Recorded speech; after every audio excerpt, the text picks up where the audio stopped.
We are going to follow the money. Everything you need to know can be understood with this simple phrase: follow the money. And believe me, that's what's happening. Here comes the money. Here we go. Money talk. Here comes the money. Welcome to College Sports Follow the Money, an all-new podcast diving into the critical issues surrounding the big business of college sports. I'm Andrew Monaco, joined by former president of Texas A&M University and former chancellor at the University of Missouri, Dr. Bowen Loftin, and former vice president and general manager of Fox Sports Southwest, Jon Heidtke. From NIL to the transfer portal and opt-outs, to the college football playoff, conference realignment, and more, we tackle the key issues facing college athletics today and into the future. I need to feel you, Jerry! Show me the money! Jerry, you better yell! Show me the money! Show me the money! He's the loudest black man! It is episode 76, College Sports Follow the Money. We are back and very glad to be back, along with Dr. Bowen Loftin and Jon Heidtke. I'm Andrew Monaco. Hey, has anything happened, guys, since we've last been here on our podcast together? Not many good things, sir, have happened for Texas A&M anyway. Some good things have happened for others, but not so much for baseball and softball within the Aggie world anyway. We will talk about a little bit about that, Dr. Loftin. That will be one of the topics about softball and how NIL can affect not just softball, but possibly the Olympic sports in college athletics here in 2025 and going forward. We will follow the money to two conferences, the Big Ten and the SEC. Dr. Loftin will tell us about the disbursements and the revenues for those two conferences. There's been another delay in the House settlement. We'll talk about how that impacts when it comes to dates. Later on this month, there could be a settlement, but July 1 is another date for that. Those are just some of the many topics that we will touch on this podcast. Again, episode 76. Dr. Loftin, Big Ten, SEC in the news in the last week. There were the SEC meetings that were in Destin, Florida. And one of the things of the many topics that those ADs talk about, the coaches go through the car wash as well, is disbursement of money. Now, that's not actually a topic for them, but when it was into the college football playoff, are we going to stay with 12 teams, 16 teams? How many will the SEC get? How many will the Big Ten get? All of that. Financial is a big part of it. Can you tell us more about those financials for those two conferences? Well, we haven't talked about it a whole lot yet in this year of episodes. The 990s for fiscal 2024 came out a little while back, and I've been looking at those basically. And they tell you two things. They tell you how much money came in. They tell you where the money that went out went, to some extent anyway. And so, again, the number is interesting. That the Big Ten 2024 number is $928 million of revenue. Everybody's projecting over $1 billion of revenue in 2025. So it gives you a sense of where we are right now. The number for the SEC was somewhat different than that. It came in at $898.75 million. So the SEC is number two behind the Big Ten right now in terms of revenue.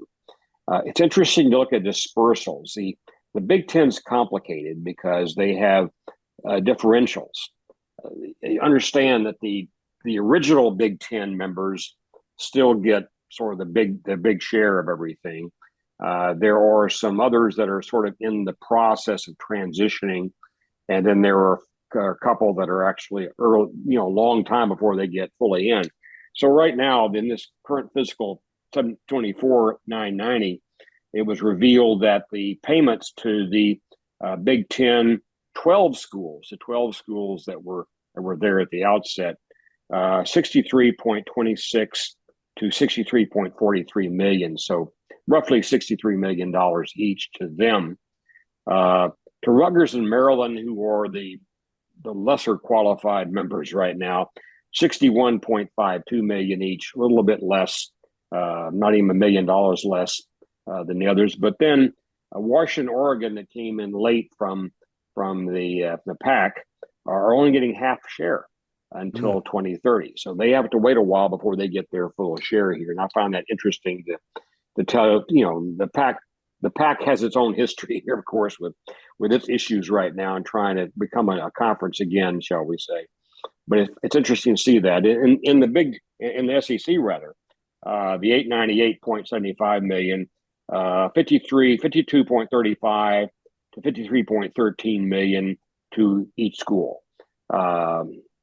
With the exception, even with the OU-TU thing, it's interesting because they each got 27.5 million to offset the penalty they paid to leave the Big 12. So that did happen to Texas A&M back in the day. I can assure you of that. When Missouri and Texas A&M joined the SEC, we lost roughly a little over $9 million of revenue in that process. We didn't pay anything, but the conference, the Big 12, withheld money we would have been entitled to had we stayed. It was about $9 million. It was much more for Missouri, actually. Missouri was punished, in a sense, far more than Texas A&M was in that change. But there was no offer from the conference to either one of us to help make us whole again. That did not happen. And so that I did a few things locally here with the AD to figure it out and make it all work. And it was a pretty minimal impact on Texas A&M, a much bigger one at Missouri. When I got there as chancellor, we were still recovering. In fact, they haven't totally recovered yet from the withholdings going back to that point in time, to 2011, 2012, in terms of the movement of Missouri. So that's a whole other story we can get into at some point down the road here. But one thing I wanted to point out here is the payments to the Big Ten commissioners, both past and present, which were revealed in the 990s. The 990s must tell you how much was given to highly compensated people. So you don't see all the details of everything in the conference office, but you do see what the commissioners pay. So Warren, who came after Delaney, got $6.8 million. Now, that was largely bonuses tied to his role in negotiating the new contract for the Big Ten. But he got almost $7 million out of that deal. Delaney, who's long gone, got $585 million of both current and deferred compensation, almost $6 million to Delaney. And the current commissioner got 2.62. So it gives you a sense of the numbers that go into the actual payment of the commissioner level people.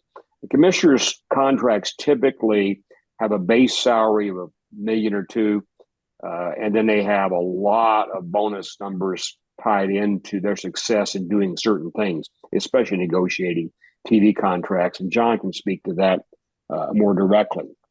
But I found that very interesting to see that those numbers being so interestingly couched for old commissioners.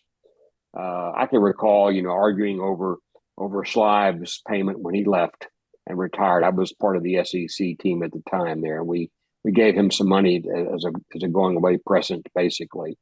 The big number actually went to the guy who was really Mike's right-hand man for TV negotiations. He had been he was ESPN in the past. He had been a very real influence in the SEC negotiations with ESPN. And so he got a pretty good chunk of change. Then he died shortly after that. It was a sad situation, but he earned that money, in my opinion. It was not hard to vote for him to get that kind of money because he made a very, very big imprint on the SEC network that ESPN negotiated with us at that time. But I appreciate Jon's comments about some of these numbers here, and especially about how these transitions are working with taking people from other conferences and moving into the Big Ten and the SEC. That to me is fascinating stuff, and certainly the stuff that the conferences have to deal with, and it's pretty public, actually, at the end of the day. A question before we even dive into that. So do you have the breakdown of how much, for lack of a term, was more administration, like you said, paying off all those commissioners in the Big Ten versus what went to the schools? Is that like 90-10, 85-15? Oh, you can look at that. The actual total number for the commissioners is on the order of $15 million.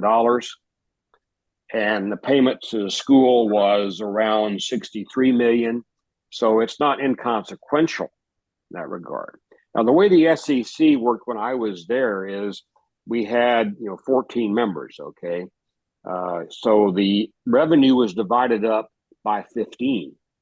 So the each school got 1/15 of the revenue, and the SEC office got 1/15 of the revenue.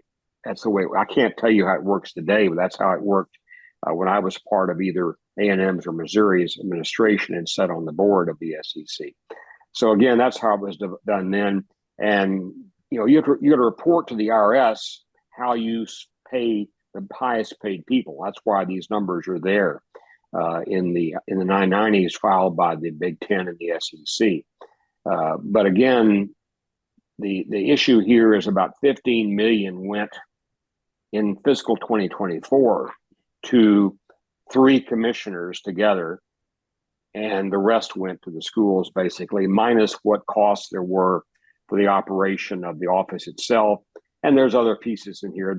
There's slight discrepancies in what each school gets in these 2 conferences in terms of the old membership based on bowl appearances and things like that. You get reimbursed for your expenses there and things like that. So there's a slight discrepancy between the evenness of these numbers here, but it's not much.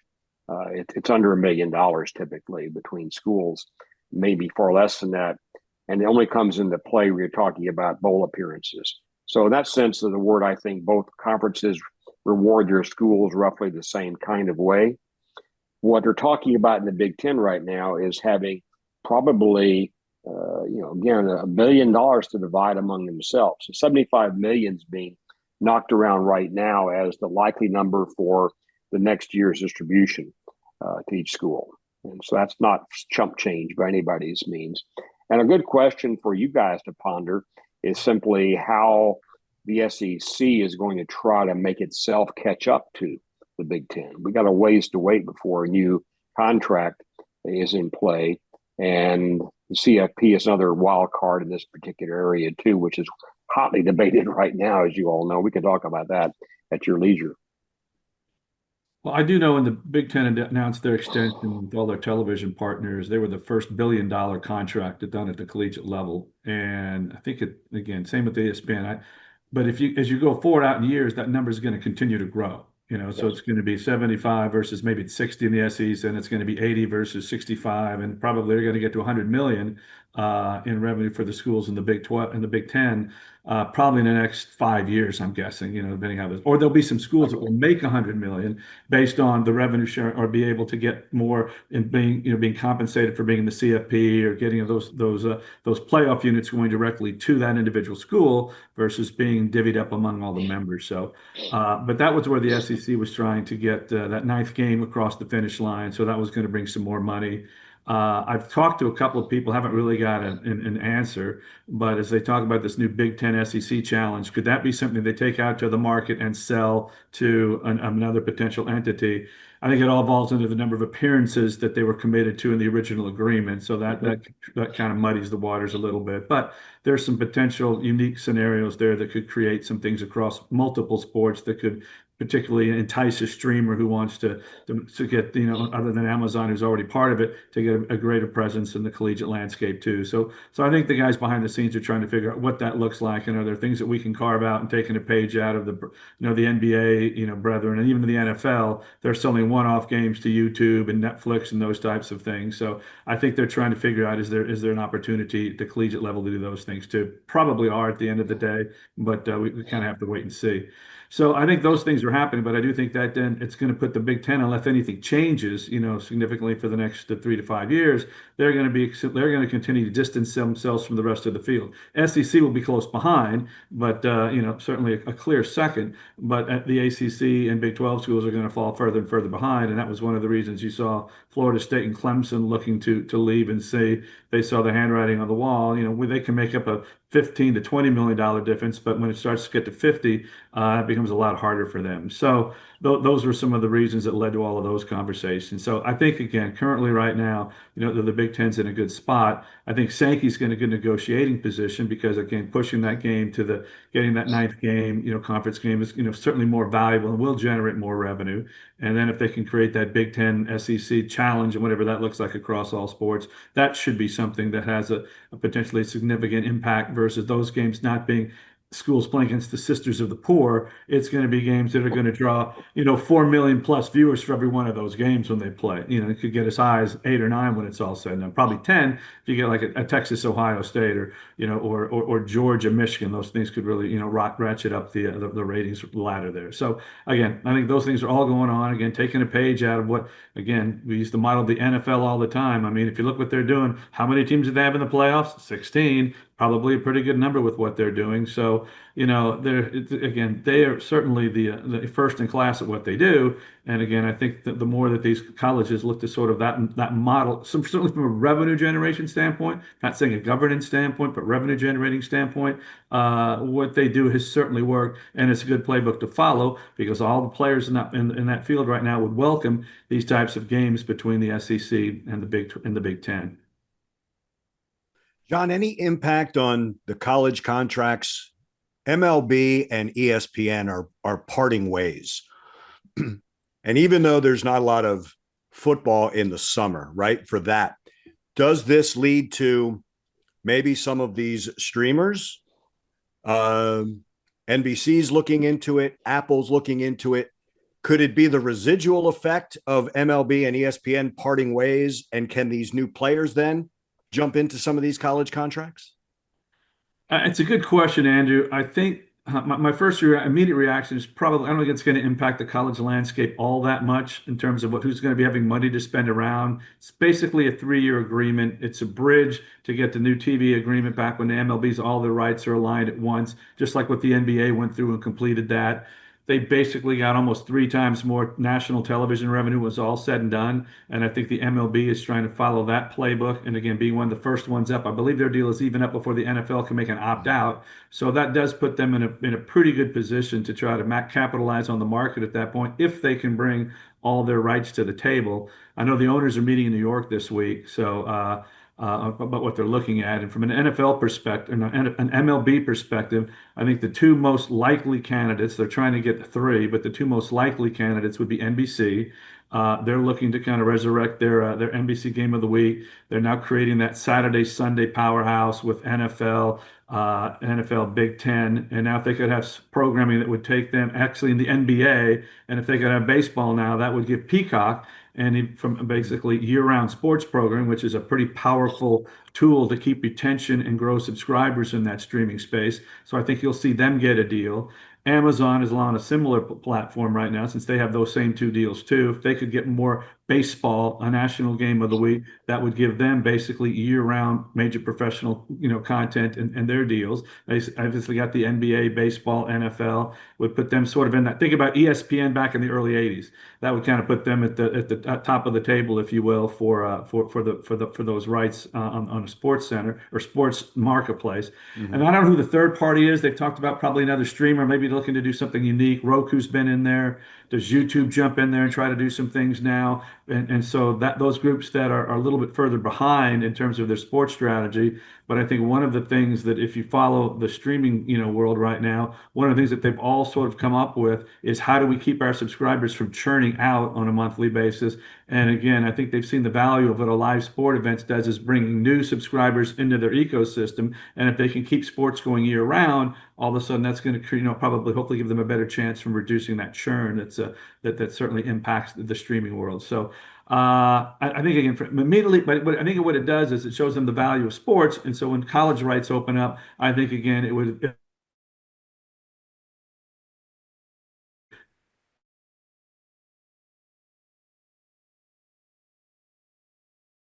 one-off, a SEC Big Ten challenge. Could that be sold separately? That would be a perfect place for a streamer to find, to want to be part of and parcel of that process. Almost like the old pay-per-view games, right, John?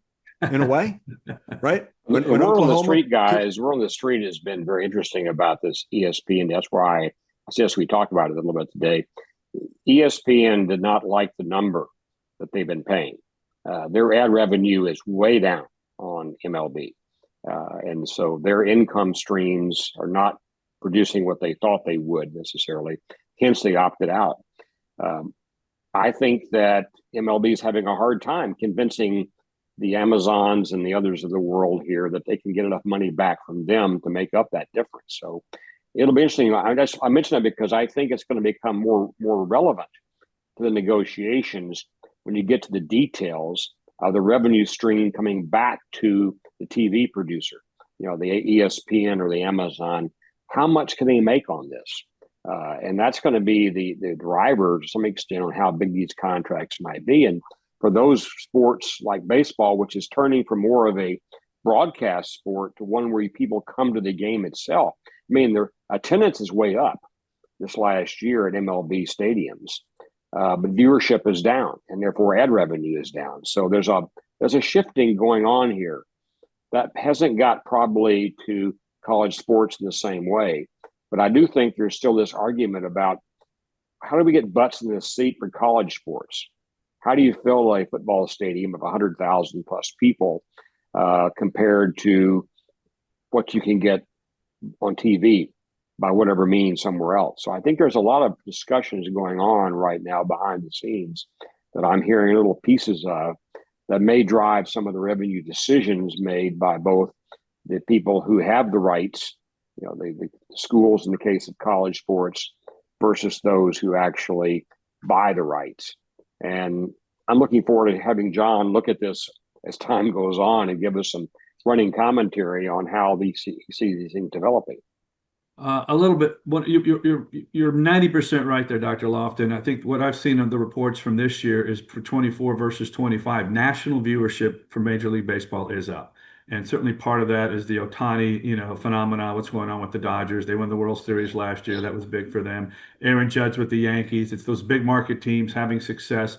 If you've got star power in those two markets on the West and the East Coast, it really doesn't matter what the Royals are doing. They're going to carry the, do the heavy carrying of the water there. So that's going up. And again, what baseball is trying to do right now is going to get all their rights aligned.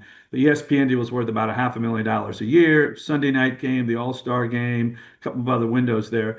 You've already heard Manfred basically say they're not going to get $500 million a year for this between whoever the three they sell it to. He's already said we want to sacrifice reach for money, and I think again that's trying to get a few more of the players to the table who they can see, so that when 2028 comes around, they'll have a few more bidders out there. I think ESPN will be back on the table, and there's a scenario that ESPN still gets some games this year. ESPN's big issue was they're paying $500 million for that, and Roku got a Friday night package for less than $10 million, and they're like, okay, what's up with this? If that's how you value your national rights, we certainly want to renegotiate and get it to that point.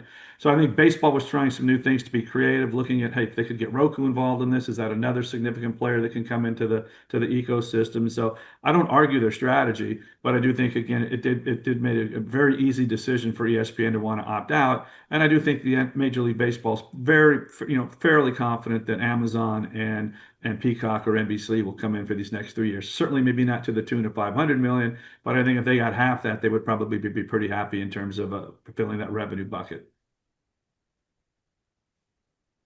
Dr. Loftin, there's been another delay in the House settlement.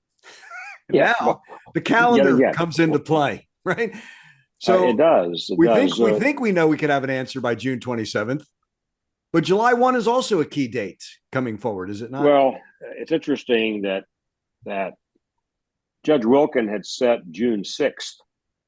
This is the 5th we're recording on right now, as a deadline for the two lawyer teams to come back to her with filings that would help alleviate her concerns, primarily on roster limits. That was her big deal, basically.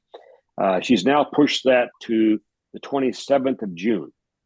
And that number is interesting because the overall settlement is predicated on a July 1 start date for payments to the athletes to begin. So that doesn't leave a lot of time. I mean, obviously, schools have been working for months and months and months trying to figure it all out. But here again, we don't yet really have a final word from her on what we're going to be dealing with on roster limits, for example, scholarships, things like that. And it can't happen until the basically end of the month. And so then you start paying people the next day almost. I don't quite understand the rationale from pushing this so far down the pike here. But she twice during the hearings they've had this last month has basically brought up roster limits as her bugaboo. She doesn't want players who have been sort of walk-on type players to be cast aside. I think she's going to accept the idea that you grandfather in the ones in the pipeline right now, and then when you get them out of the pipeline, it goes back to whatever limits there. But the current language proposed by both lawyer teams includes a discretionary element for the school to make the final decision on roster size. And I'm not sure she's going to go for that right now, unless it's caveated heavily in terms of grandfathering people in that are currently part of the mix, even to kind of bringing back people who've been let go from a team to get them into the team again for a year or two, whatever numbers of years they may still qualify for. So it's interesting to see this uncertainty still rampant here for what is a fundamental sea change in college sports and how it works. And we're going down to the wire. I don't really understand why it has to be that way. It seems that the plaintiff attorneys and defense attorneys have agreed. So why can't the judge simply let this thing happen? I don't understand her desire to intervene so strongly on behalf of a pretty small number of student athletes. So put that against what we've heard. Trev Alberts, for example, has made it clear, I think, publicly now, that the roster limit will be a certain number. Everybody gets a scholarship. You guys have any insights? I mean, you were at Destin, right? So what's going on here in terms of the SEC, for example, and how this will play out?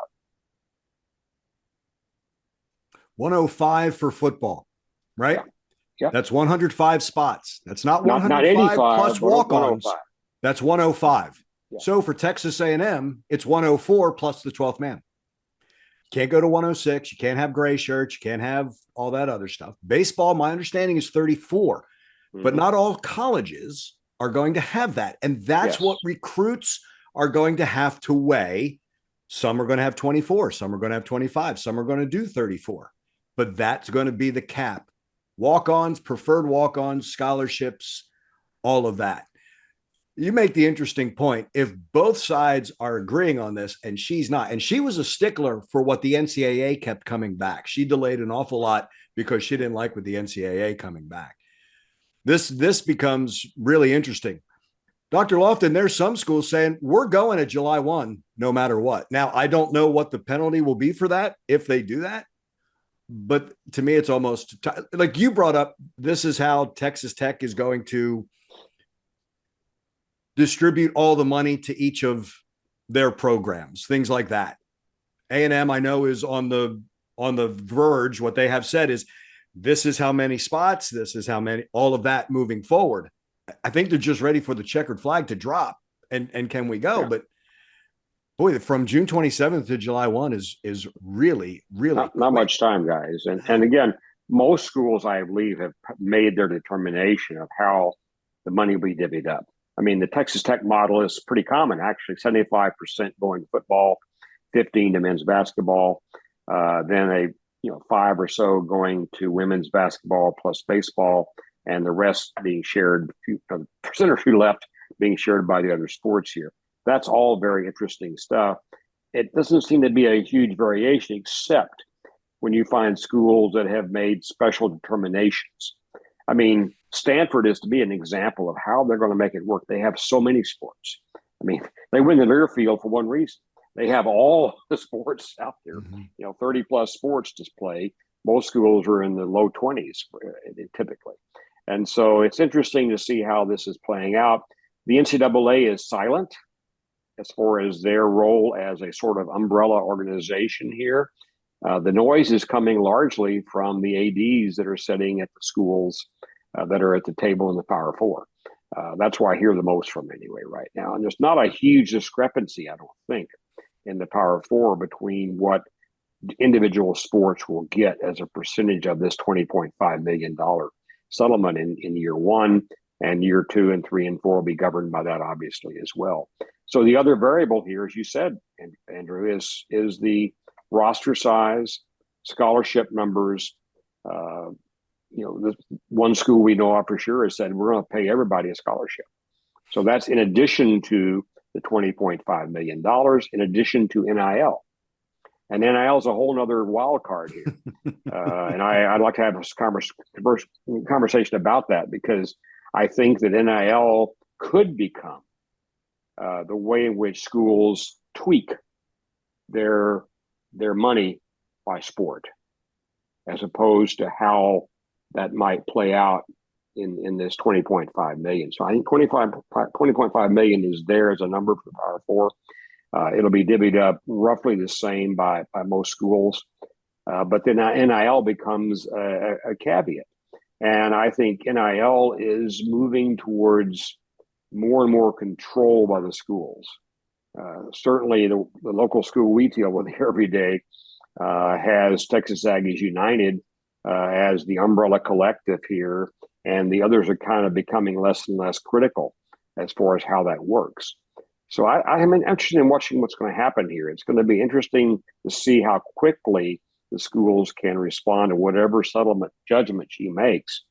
And don't forget, guys, once she says something, there'll be a lawsuit. There'll be an appeal. There'll be an appeal of whatever she does. In fact, one of the rationale she gave for the June 27th to July 1 gap is that gives you time for an appeal. So an appeal can be filed against her decision in that small window of time right there. And it's conceivable another judge will come out and say, we're going to put a stay on this. We're going to stop it. And so that throws everything into chaos then. So we have a lot of uncertainty right now coming to a head at the very end of June this year. And I'm not sure anybody can really know, except maybe her, what's going to happen. You also bring up with NIL. Let's do that whenever that gets decided. Dr. Loftin, you talked about how will NIL trickle down to the Olympic sports? And in conjunction with that, we're watching NIL affect one of the teams in the Women's College World Series. No doubt about that. I mean, in principle, if you were looking at the best of all worlds, you would say, okay, I've got the $20.5 million here. I've got to deal with that. That's revenue based, and it needs to go to where the revenue came from. Got it. So does NIL become the way you equalize the playing field here? And of course, nobody has come up yet and said exactly how we're going to see Title IX work out here. I predict right away that there'll be lawsuits based on Title IX the moment there's going to be a public decision about payments to athletes. This is my understanding on that the spots will go by Title IX, not the revenue generation. And I'm hearing the same thing. Right. But will that stop somebody from filing lawsuits? Exactly. Because you make a great point there. The way the law reads, it's pretty terse. I mean, it's not a lot of words there in the Title IX clause about this. And those have been interpreted widely in a lot of different ways by administrations in the past year of what that really means. So I think there's a lot of wiggle room here for people to sue based on unequal treatment. And it could be facilities, financial, etc. I think they're getting around it if they can by looking at roster limits and scholarships. But I don't think it'll fly for everybody. There'll be some lawyers out there persuading athletes to sue because of this discrepancy by sex, for example. And that's going to be dealt with over years, potentially. Will that be used to stop? That's the real question mark. You see so many injunctions right now being issued across the country in other political areas I won't get into. Will there be injunctions here that stop the process of the settlement going into play until such time as these lawsuits play out? That's a wild card we cannot actually predict.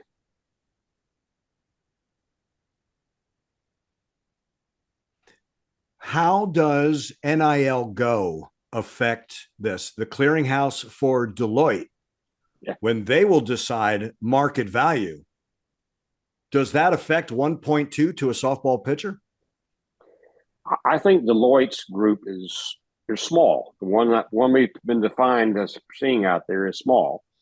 I think they have the capability of putting out guidance for contract values, okay, that you do this work and you get this payment. I can see that happening. What I don't see is how enforcement will be proceeding here. I mean, you're talking about thousands and thousands of college athletes potentially with NIL contracts of all kinds, from signing T-shirts at car dealerships to going out and doing the social media kinds of posts and so on, all kinds of stuff out there. To actually enforce these contracts will be an incredibly difficult and complex job. And there's no way the small team Deloitte has in play can actually make this happen. So I can see, again, threshold guidelines. is $600 or more. Yeah, that's a Are you tiny kidding amount me? of money. Exactly. All I can think about is every deal above 600, they're going to be inundated from all these schools. So I can see them, again, providing guidelines and making some kind of determination on the value of a contract for a particular service. I got that. That's doable, I think, within some broad context. But how you actually enforce that, to me, is a mystery. I don't see how it can possibly happen. And there's no teeth, as far as I can tell yet, being revealed about how they'll punish people. You have no contract. Is it going to be cut?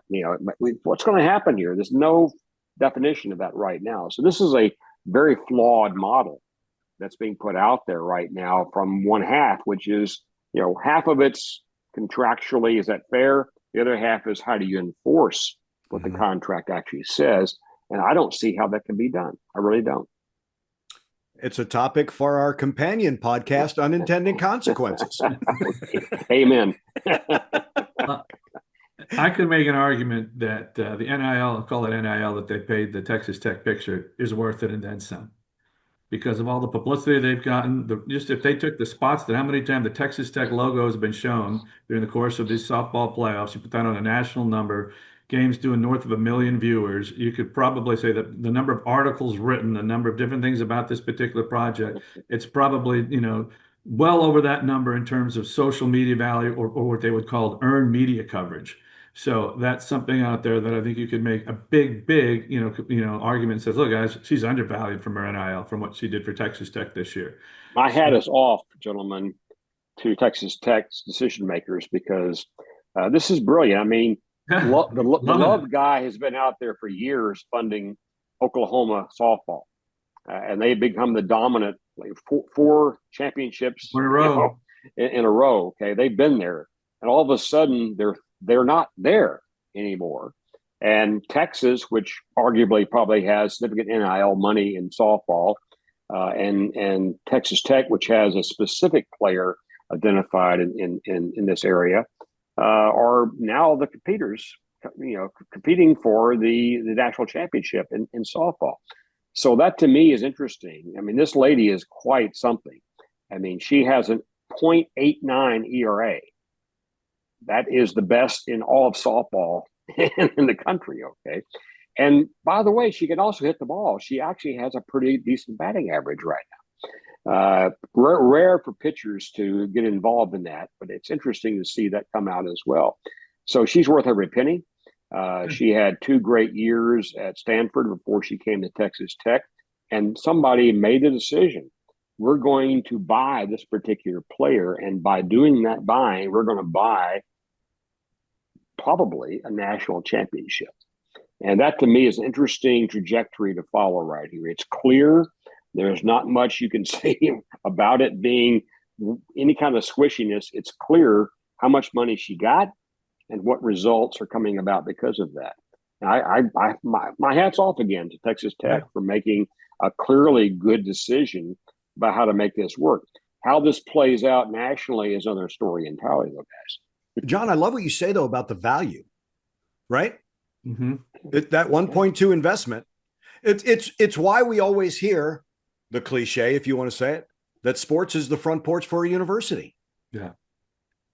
I bet they could argue that they're going to have, particularly among women who was good applicants there, particularly if they have an affinity for softball, that's going to drive it. Again, Kirby Holcutt, a friend of the program, one of our guests early on. I think again he's really done a good job out there. They don't have the significant deep-pocketed donors, the number of them that schools like A&M and Texas do, but they've been very competitive out there. And if you look again, what how many Big 12 championships they won in this first year, I think they've got 12 to 14, and the next closest is 2. They become the dominant athletic program in the Big 12, in the new Big 12. So I think again, what they're doing is they're certainly setting themselves up for the next round of expansion and what that world's going to look like. They're going to be having a very attractive dance card on that floor for the other conferences looking to want to bring them on board. And I think again, they've aligned themselves right. They've really probably utilized the NIL world. They've got the whole administration's behind it working together. The Matador Club is probably one of the best run NILs out there. So. Again, same thing like you, Dr. Loftin. I tip my hat to what the administration's done out there to take advantage of this opportunity and make it work. John, all I want is the concession on pink sheets. You get my context there. If you live in Lubbock, the red dust is so pervasive at some times of the year. When you hang your sheets out to dry, they're going to get pink, guys. Pink. So I want pink sheet concessions here, okay? We'll give you that. As a proud member of the 806, we'll let you have all of those rights you want. But John, this plays into something you said, the changing part of this landscape. It's not always markets, but for Texas Tech making itself a brand to make it more attractive going forward, correct? No. And they've got Patrick Mahomes talking about Tech all the time. Right. So I mean, if you're Texas Tech right now, and Ludwig Egbert, their golfer, he's another guy that they've used. They have been masterful about taking their guys who are in the national spotlights in these different sports and having them really embrace and being proud of coming up from their Texas Tech, their time on the Texas Tech campus. So again, you look around what they do and how they're coordinating that and how they're leaning into their former athletes, even in the smaller towns. If there may be somebody from Amarillo who's a big, has a big Tech following, maybe not be known nationally, but they're leaning into those people to help them set the stage. And it's not always about knocking on a door, coming in with a hat, hat in hand, give us money. They're saying, look at these types of things, look what we've done, and then how to find the right donors and get them involved in, finding that sport to lean into. Softball's a perfect example. They're doing things in men's basketball, women's basketball. So again, they're out punching their class right now based on, again, if you look at them being in the Big 12 and what the SEC and Big 10 are doing. But again, it's been nothing but masterful how they've utilized the NIL. And again, if you look at the transfer portal, and we haven't even gotten to that in a while, but apparently they had the #1 ranked transfer portal program out there because how they leaned into that and found the right guys, targeted them early, got them the appropriate NFL, revenue to them. So again, they're really poised to really kind of dominate and own the Big 12 going forward for the foreseeable future. You talk about that transfer portal, also play into that player retention, that you have some players who may, for football, and I'll talk basketball, some players in football who may get a mid-round grade from the NFL are now coming back for one more season, again, because of NIL. And I thought this past basketball off season, you saw a lot of players who could have opted for the NBA coming back for one more season. Right. Yeah. We're learning throughout. It's, we talk about the Wild West in the NIL, but we're learning that some schools are going to embrace this. Some aren't. They're going to need more parameters or whatever, but you're seeing some really, really use it creatively and for the betterment of their program. Yeah. No. I could see, again, if I'm arguing in front of the Deloitte group about, well, you paid this young lady $1 million, what has she done to earn it? And I said, well, she's wearing the Texas Tech logo out there. She's talked about here. I can show you all the media right here just on her and the stories about her in the last 2 weeks. And it's well over, $1 million if you had to buy that time across social media and all the other platforms out there. So I would say, well, it's not her. I said, this is what she's done for the university. We'll let the money go through the university, and the university is going to pay her as a brand ambassador. So they're probably, again, a lot of ways you can funnel that money at the end of the day to make sure those players still get it, even if Deloitte says, well, her social media posts don't justify that. Well, it's not her social media posts that's generated the value. It's the fact that what she's done inside the circle and outside the circle that's drawn attention to Texas Tech. Again, they should almost clear it after right? Yeah. And I see would what the still be value paying is. Patrick Mahomes NIL money right now for what he's done to promote Right. Texas Tech. I know exactly what you're The saying. point is, guys, Tech has gone out there and said, here publicly, here's how we're going to divvy up the $20.5 million. They then privately figured out how to channel NIL money into specific places to make a major impact, not simply on getting the right player, but as John said, getting that player to convert their presence into brand, into media visibility. And that's brilliant. That's brilliant. And I think that's why I bring up the point that I could see clever people saying, okay, we got $20.5 million to give mostly to football and men's basketball. Okay, we'll take care of that. Let's convince our donors to channel NIL money to places where it can make an impact that can transcend what it will do in football, for example, and men's basketball. Those are highly competitive sports. There's lots of money flowing there, has been for a while.